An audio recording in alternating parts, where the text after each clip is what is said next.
பேச்சு உடம்பு முடியாமல் அப்படியே உட்காந்துட்டு இருக்காங்க. தண்ணி கொண்டு வந்து சொர்ணம் கொடுக்குறாங்க, அப்படியே குடிக்கிறாங்க.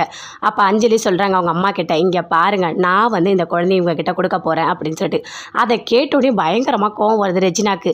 ஏய், நீ திருந்தவே மாட்டியா, நீ வா, அவங்க தேவையே கிடையாது, வா, நான் அவனை கூட்டிகிட்டு போகிறேன், நம்ம இங்கேருந்து போயிடலாம் வா அப்படின்னு சொல்லிட்டு கூப்பிடுறாங்க. அம்மா இங்கே பாருமா, நீ சொல்கிறதுலாம் தப்புமா, ஒன்றை விட எனக்கு அத்தை தாம்மா ரொம்ப முக்கியம் அப்படின்னு அஞ்சலி சொல்கிறாங்க. அதை கேட்டோடனே ரிச்சினாக்கு பயங்கரமாக கோவம் வருது. என்னது, உனக்கு அத்தை தான் முக்கியமா, அம்மா உனக்கு வேண்டாமா, சரி நான் போகிறேன், இனிமேல் என்னை தேடி நீ வரவே வராத அப்படின்னு சொல்லிட்டு ரிச்சினா பயங்கர கோவமாக அங்கேருந்து போகிறாங்க. குழந்தைய அப்படியே அஞ்சலி கொண்டு வராங்க. இந்தாங்க அத்தை, உங்கள் மீனாட்சி உங்களுக்கு தான், நீங்கள் கொஞ்ச நாள் கழித்து என்னை வீட்டை விட்டு அனுப்பிடுவீங்க, பரவாயில்லை, ஆனால் எப்போவுமே நான் உங்களுக்கு துணையாக தான் இருப்பேன், இந்தாங்க உங்கள் மீனாட்சி அப்படின்னு சொல்லிட்டு கொடுக்குறாங்க. மீனாட்சியை பார்த்தோன்னே அவ்வளோ சந்தோஷப்படுறாங்க, பேச்சு பயங்கரமாக சந்தோஷமாக இருக்காங்க. இங்கே பாரு, மீனாட்சிக்காக நீ எப்போவுமே இந்த வீட்டில் இருப்ப அப்படின்னு சொல்கிறாங்க பேச்சு. அதை கேட்டோடனே அஞ்சலி ரொம்ப சந்தோஷப்படுறாங்க. அப்படியே அந்த குழந்தைய பார்த்துட்ருக்காங்க. வீட்டில் முத்தழகோட சித்தி இருக்காங்க. இருக்கும் போது அப்படியே அவங்க மருமக அப்படி கீழே விழுந்துட்டாங்க குடத்தை போட்டுக்கிட்டு. ஐயோ என்ன ஆச்சு அப்படின்னு சொல்லிட்டு கிட்ட வந்து பார்க்குறாங்க. இல்லாத எனக்கு ஒரு மாதிரி உடம்பு முடியல, அடிக்கடிக்கு போய் படுத்துக்கலாம் போல இருக்குது அப்படின்னு சொல்கிறாங்க. அதை கேட்டவுடனே அப்படியே பார்க்குறாங்க.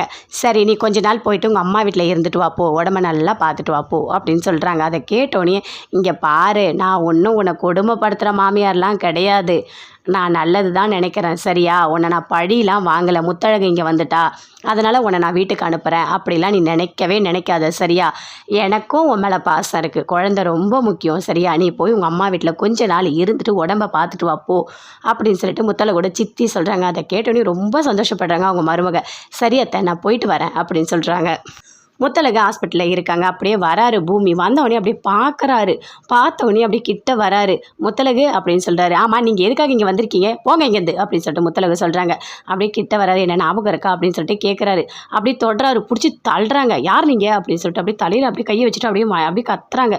அதுக்குள்ளே டாக்டர் எல்லாருமே வராங்க. என்ன பண்ணிகிட்ருக்கீங்க, என்ன பண்ணுறீங்க பூமி, நான் உங்ககிட்ட என்ன சொன்னேன், இது உயிருக்கே ஆபத்தாயிடும், இல்லை பின்னோக்கி போயிடுவாங்க, நான் சொன்னேன்ல, அப்படி இருந்தும் நீங்கள் வந்து பேச முயற்சி பண்ணியிருக்கீங்க அப்படின்னு சொல்லிட்டு டாக்டர் திட்டுறாங்க. போங்க, நீங்கள் வெளியே போங்க அப்படின்னு சொல்லிட்டு பூமி அங்கேருந்து வெளியே போகிறாரு. வாங்க வாங்க அப்படின்னு சொல்லிட்டு முத்தழகோட தம்பியும் வெளியே கூட்டிகிட்டு போகிறாங்க. வெளியே 2 பேருமே இருக்காங்க. ரொம்ப ஃபீல் பண்ணுறாரு பூமி.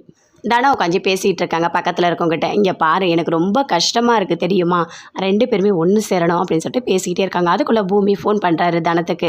நீங்கள் எங்கே இருக்கீங்க, முத்தழகு கண்ணு முடிச்சிட்டாங்க, நீங்கள் சரவணனை தூக்கிட்டு வரீங்களா அப்படின்னு சொல்லிட்டு கேட்குறாரு. கண்டிப்பாக நான் வரேன், நான் வந்தவொடனே எல்லாமே உண்மை தெரிஞ்சிடும் அப்படின்னு சொல்கிறாங்க. ரொம்ப சந்தோஷமாக ஃபோனை கட் பண்ணுறாங்க. முத்தழகு கண்ணு முடிச்சிட்டாங்க, நான் போயிட்டு எல்லா உண்மையும் சொல்கிறேன் அப்படின்னு சொல்லிட்டு தனா அங்கேருந்து போகிறாங்க. கண்டிப்பாக நான் போயிட்டு அங்கே எல்லா உண்மையும் சொல்லிவிடுவேன், முத்தழகு பூமி அவங்க குழந்தை எல்லாமே ஒன்றா இருக்கணும் இனிமே அப்படின்னு சொல்லிட்டு தனம் சொல்கிறாங்க. சரி போ தனம், நீ போயிட்டு எல்லாமே நல்லபடியாக சொல்லுப்போ அப்படின்னு சொல்கிறாங்க. பாவம் அவங்க 2 பேர் பிரிஞ்சிருக்காங்க. ஏதோ ஒரு சூழ்நிலையில் அவங்க 2 பேர் சேரவே முடியல அப்படின்னு தானே சொல்கிறாங்க அவங்க கிட்ட. சரி சரி நீ போ அப்படின்னு சொல்கிறாங்க. அங்கேருந்து போகிறாங்க. பூமி பயங்கரமாக ஃபீல் பண்ணிகிட்டே இருக்காரு. அப்படியே முத்தழகை பற்றி யோசிச்சுட்டே இருக்காரு. முத்தழகு பண்ணது எல்லாத்தையுமே, முத்தழகு என்னோட பொண்டாட்டி, ஆனால் என்னால் போய் பேசவே முடியல, கிட்ட போனவுடனே மயக்கமாயிட்டாங்க. கடவுளே, முத்தழகு எதுவுமே ஆகவே கூடாது, என் முத்தழகு நினைவெல்லாம் ஞாபகம் வரணும், என் கூட வாழணும் அப்படின்னு சொல்லிட்டு பூமி ரொம்ப ஃபீல் பண்ணிகிட்டு இருக்காரு. அப்போது முத்தழகோட தம்பி சொல்கிறாங்க, மாமா நீங்கள் கவலைப்படாதீங்க, எல்லாமே நல்லதாகவே நடக்கும், சீக்கிரமாகவே அக்கா